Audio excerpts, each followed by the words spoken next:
Bonjour, je suis Chris Burns, bienvenue dans The Network. Nous nous connectons avec des experts pour aller au cœur d'un sujet d'actualité. Nos invités ont 25 secondes maximum pour intervenir.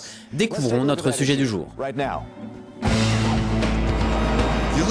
Les Jeux Olympiques sont un moment de communion où le monde célèbre ses athlètes, le suspense de l'or, de l'argent ou du bronze qui se joue à quelques secondes ou centimètres. Mais à l'approche des Jeux de Londres, certains se demandent pourquoi un événement qui coûte des milliards en cette période de difficultés économiques en Europe et ailleurs. Le mouvement Occupy veut faire entendre sa voix pendant les Jeux, qu'il considère comme un événement motivé par l'appât du gain et la corruption. Les Jeux Olympiques ont été marqués par le passé par des scandales de corruption, de dopage et de dépassement des coûts. Comment combattre cette image? Les Jeux de Londres seront-ils différents? Les villes gagnantes ont pour habitude d'arroser les membres du comité olympique pour les faire pencher en leur faveur. Le dopage est un problème éternel pour les organisateurs. Et déjà le coût des Jeux s'annonce 2 fois plus élevé que prévu, un défi pour l'image du gouvernement britannique qui s'est engagé dans des coupes budgétaires.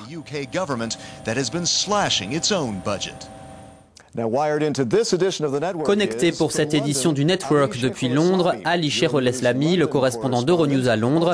Aussi à Londres, Kerry-Anne Mendoza, fondatrice et porte-parole de Our Olympics, liée au mouvement Occupy, et ici à Bruxelles, Denis Abbott, porte-parole de la Commission européenne pour les questions d'éducation. Bienvenue à tous.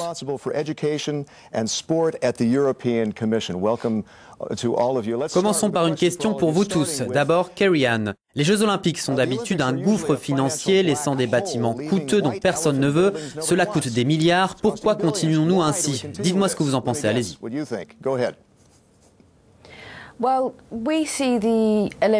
On parle des Jeux Olympiques en général, mais ceux de Londres en particulier sont une campagne de pub de 11 milliards financée par le contribuable au profit d'entreprises criminelles.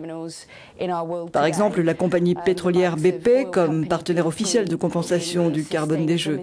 Et c'est vraiment incroyable. Ok, passons à d'autres invités. Je dois signaler que nous avons invité le Comité international olympique et les organisateurs, mais ils ont décliné. Passons à Denis Abbott. Nous ne sommes pas étonnés. Oui, Denis, que pensez-vous des Jeux? Est-ce que nous devrions continuer comme ça? Cela coûte des milliards à chaque fois.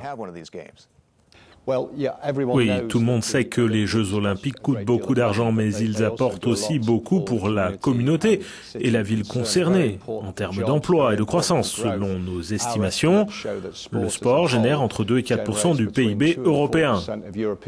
Donc nous ne devrions pas ignorer cet aspect. Cela coûte très cher, mais je pense que les Londoniens sont conscients de leurs responsabilités. Ils attendent un héritage à long terme et pas des installations inutiles.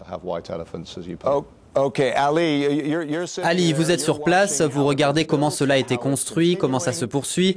Le comité olympique n'est pas là pour répondre, mais vous connaissez leurs arguments. Qu'en pensez-vous?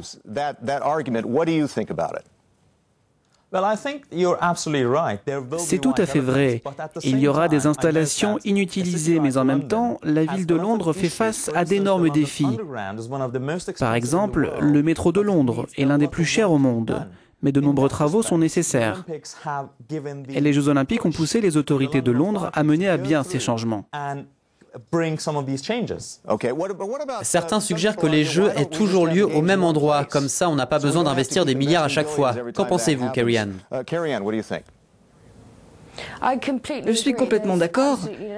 Il n'y a absolument aucune raison que les Jeux se tiennent dans un pays différent à chaque fois, à part le fait que ces entreprises puissent continuer à faire des profits sur le dos des contribuables. C'est à chaque fois la même chose. Les entreprises sponsors sont censées financer le réaménagement des espaces et il se passe la même chose à chaque fois. Ils financent 10% du montant total et ils récoltent la majeure partie des profits.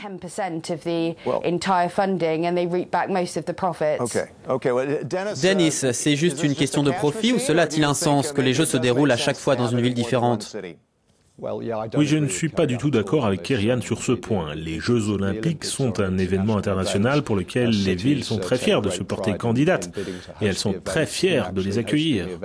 Comme l'a dit Ali, il y a des bénéfices énormes. En ce qui concerne Londres, beaucoup a été fait pour améliorer les infrastructures et les transports qui apporteront un bénéfice à long terme pour les citoyens de Londres. Ali, qu'en pensez-vous? Les Jeux devraient-ils avoir lieu au même endroit et où? En tout cas, pas à Athènes, et je ne fais pas allusion à la crise de la zone euro. Je suis contre pour deux raisons. D'abord, ce serait ennuyeux car on perdrait l'aspect diversité des jeux et des compétitions internationales que nous aimons vraiment. Et deuxièmement, comme je l'ai dit, les villes bénéficient énormément des grands événements sportifs en termes d'amélioration, de croissance et de création d'emplois. Je ne suis pas d'accord avec Kerry-Anne quand elle dit que seules les entreprises en bénéficient. Les entreprises en bénéficient, mais elles créent des emplois. Qu'en est-il du choix de la ville hôte? Dans le passé, il y a eu beaucoup de corruption dans le processus du choix. À quel point le système a-t-il été nettoyé? Denis. Honnêtement, c'est difficile à dire. Bien que l'Union européenne soit mandatée depuis 2009 pour promouvoir le sport à travers l'Union, nous ne sommes pas responsables du choix des villes hôtes pour les événements sportifs majeurs, comme les Jeux olympiques ou l'Euro. Donc c'est au Comité international olympique, qui ne peut pas être présent aujourd'hui, comme vous l'avez expliqué, d'organiser le processus sélectif de façon transparente. Laissez-moi le formuler autrement. Si les Jeux ont bien lieu, on devrait peut-être les octroyer aux plus offrants. Qu'en pensez-vous? Oui, je pense que les Jeux doivent prendre une direction ou l'autre. Soit ils doivent reposer sur leurs fondements originaux, c'est-à-dire un événement sportif célébrant le meilleur du sport amateur, soit c'est un événement commercial.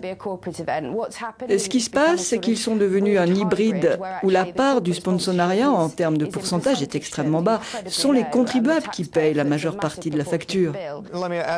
Ali, pensez-vous que les Jeux sont un événement trop commercial? Ici, je suis d'accord avec Kerry-Anne. Je pense qu'il devrait y avoir une certaine régulation, enfin une certaine façon de gérer cela pour que les communautés locales en bénéficient davantage. Maintenant, elles en bénéficient, mais pas assez. Je passe rapidement à une dernière question que j'aimerais aborder, le dopage. Pensez-vous qu'on en a fait assez pour empêcher le dopage? C'est très dur de l'arrêter complètement. Qu'en pensez-vous, Denis? Comme vous dites, c'est très dur de l'éradiquer. L'Union européenne et la Commission travaillent très dur, notamment dans les salles de fitness, car c'est souvent là que le dopage commence, parmi les athlètes professionnels. Nous travaillons avec les clubs de fitness pour informer pourquoi le dopage n'est pas une bonne idée, pour sensibiliser particulièrement les jeunes. Voilà ce que nous essayons de faire dans ce domaine.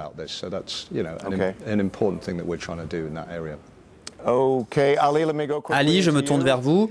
Pensez-vous que les athlètes devraient être interdits de Jeux olympiques pour toute leur carrière, car les sanctions ont été levées pour un certain nombre d'athlètes ici en Grande-Bretagne? Pas du tout.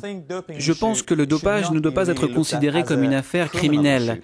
C'est une question culturelle.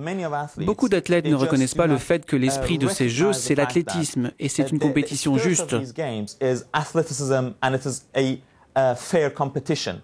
Donc, je pense que ce que nous devrions faire, c'est travailler sur la culture qui crée le dopage, plutôt que de le considérer comme un acte criminel. Kerry-Anne, un dernier mot sur le dopage. Qu'en pensez-vous? Est-ce qu'on en fait assez sur cette question? C'est un point discutable. Les entreprises qui sponsorisent ces jeux diffusent une culture à laquelle Alice réfère et qui est aussi celle de notre pays et du monde, à savoir gagner à n'importe quel prix. C'est pour cette raison que nous allons défiler le 28 juillet à midi de Mile End à travers le parc Victoria avec plus de 50 organisations de soutien pour dire non à ces jeux commerciaux.